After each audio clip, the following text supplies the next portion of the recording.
तो देखिए, दरअसल अविश्वास प्रस्ताव तो बहाना है, मकसद यहां पर जॉर्ज सोरोस के कनेक्शन से ध्यान भटकाना, ये लगातार कहा जा रहा है। लेकिन अब आपको बता देते हैं, क्योंकि देखिए विपक्ष की तरफ से तैयारी तो कर ली गई है और सभापति के खिलाफ मोर्चा भी खोल दिया गया है। लेकिन क्या है सभापति को हटाने की प्रक्रिया, आपको डिटेल में बताते हैं। अनुच्छेद 67B में सभापति को हटाने का प्रावधान है, बाकायदे इसमें चीजें लिखी गई हैं।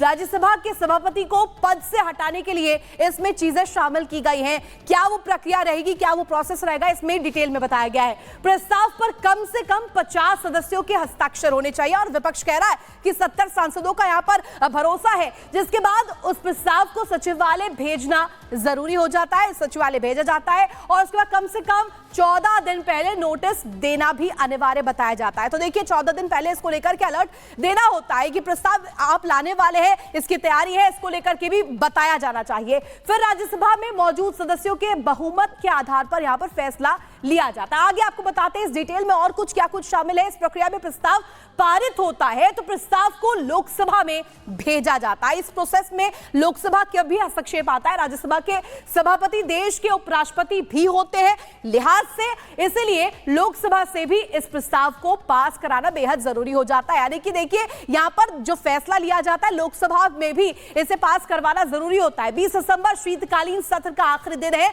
और ऐसे में आज देखिए जिस तरीके से तारीख पहुंच चुकी है 20 दिसंबर के हम बहुत नजदीक है, लेकिन इससे पहले जो ये प्रस्ताव की तैयारी है, बड़ा सवाल यह है कि क्या जॉर्ज सोरोस के कनेक्शन से यहां पर पल्ला हटाने के लिए ये लगातार किया जा रहा है। तो इस प्रस्ताव में क्या कुछ प्रक्रिया रहती है, क्या कुछ प्रोसेस रहता है, हमने आपको बताया है कि आखिर सभापति को हटाने के लिए क्या कुछ प्रोसेस की जाती है।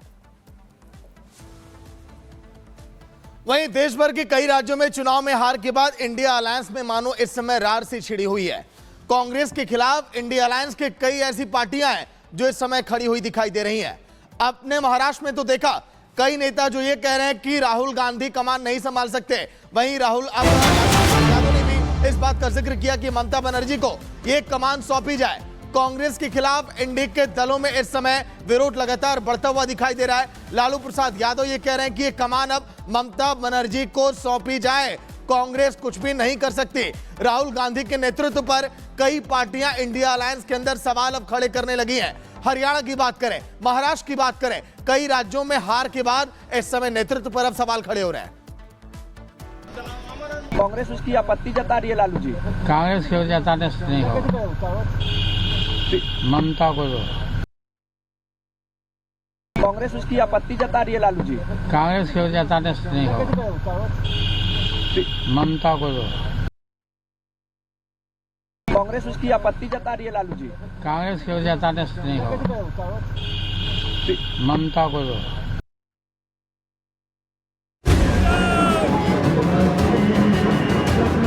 हिंदुत्व एक बीमारी है और इस बीमारी का इलाज हमें करना पड़ेगा। No, I'm not hacking you. I'm just asking you. Hindutva बीमारी नहीं है, अपितु विश्व के लिए दवा है।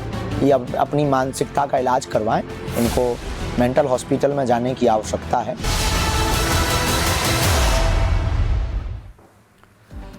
इल्तिजा मुफ्ती हिंदुत्व पर वार करती हैं तो करारा पलटवार बाबा बागेश्वर देते हैं। जी हां, बाबा बागेश्वर ने दो टूक शब्दों में इल्तिजा मुफ्ती को करारा पलटवार देते हुए कहा है कि हिंदुत्व कोई बीमारी नहीं बल्कि दवा है। आपको याद दिला दे, इल्तिजा मुफ्ती ने अपमान किया था हिंदुत्व का, हिंदुत्व को एक बीमारी कहा था, जिस पर बाबा बागेश्वर ने पंडित धीरेन्द्र कृष्ण शास्त्री ने पलटवार करते हुए कहा है कि हिंदुत्व कोई बीमारी नहीं है, अपना इलाज कराएं। हिंदुत्व एक दवा है और बल्कि विश्व के लिए एक दवा है। इल्तिजा मुफ्ती को मेंटल हॉस्पिटल जाने की जरूरत है, ये कहना है बाबा बागेश्वर का। अपना इलाज करवाएं, पंडित धीरेन्द्र कृष्ण शास्त्री कहते हुए नजर आए। जीवन जीने की विचारधारा है हिंदुत्व। ये मूर्ख है। हिंदुत्व बीमारी नहीं है, अपितु विश्व के लिए दवा है। हिंदुत्व की जीवन शैली है, हिंदुत्व की जीवन जीने की विचारधारा है। हिंदुत्व इस संसार में एकता के लिए सबसे अति आवश्यक है। ये अपनी मानसिकता का इलाज करवाएं, इनको मेंटल हॉस्पिटल में जाने की आवश्यकता है, इनको अपने दिमाग के इलाज की आवश्यकता है। हिंदुत्व एक दवा है इस देश के लिए भी और पूरी दुनिया के लिए। हिंदुत्व वो है जो वसुधैव कुटुंबकम की चर्चा करता है। हिंदुत्व वो है जो सब में राम देखता है। हिंदुत्व वो है जो नर में नारायण देखता है। हिंदुत्व वो है जो बेटी में गौरी देखता है। और ये वो लोग हैं जो कन्या में जो अपने चाचा और अब्बू से भी शादी कर लेते हैं। ये जो इल्तिजामा जो भी हो, इनको शर्म नहीं आती अपने मन से और बाहियात है। इनको अपने मानसिक स्थिति की जो है चेकअप करवाना चाहिए, डॉक्टर के पास जाना चाहिए, तभी इन्हें समझ में आएगा। और हिंदुओं से कहना है कि इन्होंने कहा है कि हिंदुओं की दवा होनी चाहिए, तो आप लोग ही जरा इसकी लिए आगे आकर के इस बात को पुरजोर तरीके से उठाओ, ताकि इन्हें पता लगे कि हिंदुत्व बीमारी है या दवा है। तो देखिए किस तरीके से यहाँ पर बयानबाजी का दौर जो है वो शुरू हो चुका है। इल्तिजा मुफ्ती ने जिस तरीके से हिंदुत्व पर यहाँ पर जिस तरीके से टिप्पणी की, उसका करारा पलटवार यहाँ पर बाबा बागेश्वर देते हुए नजर आए। हिंदुत्व का क्या अपमान यहाँ पर किया गया है, ये हम सभी ने देखा, जिसमें उन्होंने कहा है कि हिंदुत्व एक बीमारी है, इसने भगवान का नाम कलंकित किया है। तो साफ तौर पर देखिए किस तरीके से यहाँ पर यह बयान दिया गया इल्तिजा मुफ्ती की तरफ से, और लगातार इसको लेकर के अब पलटवार देखिए जारी किए जा रहे हैं। देखिए लगातार आपको बता रहे हैं कि जो ये बयान है जम्मू कश्मीर की पूर्व मुख्यमंत्री महबूबा मुफ्ती की बेटी इल्तिजा ने कहा है कि हिंदुत्व की बीमारी है जिसने लाखों भारतीयों को बीमार किया है, और इसका पलटवार अब बाबा बागेश्वर ने दिया है। तो पहले आपने ज्ञानवापी की तस्वीर देखी, फिर आपने मथुरा जन्मभूमि की तस्वीर देख ली, लेकिन अब बारी है संभल के बाद बदायूं में जामा मस्जिद की, जिसको लेकर दावा किया जा रहा है कि यहां पर नीलकंठ महादेव का मंदिर है। आज इस मामले की कोर्ट में सुनवाई है, जहां पर मुस्लिम पक्ष बहस करेगा और अपना पक्ष भी रखेगा, लेकिन सुनवाई के दौरान देखिए सभी की निगाहें होंगी। लेकिन आखिर जामा मस्जिद को लेकर दावे क्या क्या है, रिपोर्ट आप देखिए।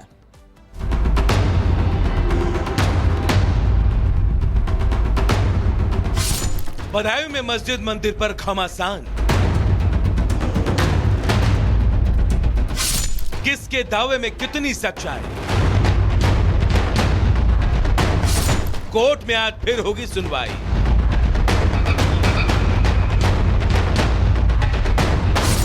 जामा मस्जिद या नीलकंठ महादेव मंदिर। उत्तर प्रदेश के संभल मस्जिद का मामला अभी शांत भी नहीं हुआ है कि बदायूं में भी एक ऐसा ही मामला सामने आया, जिसके बाद बदायूं का माहौल गर्म है।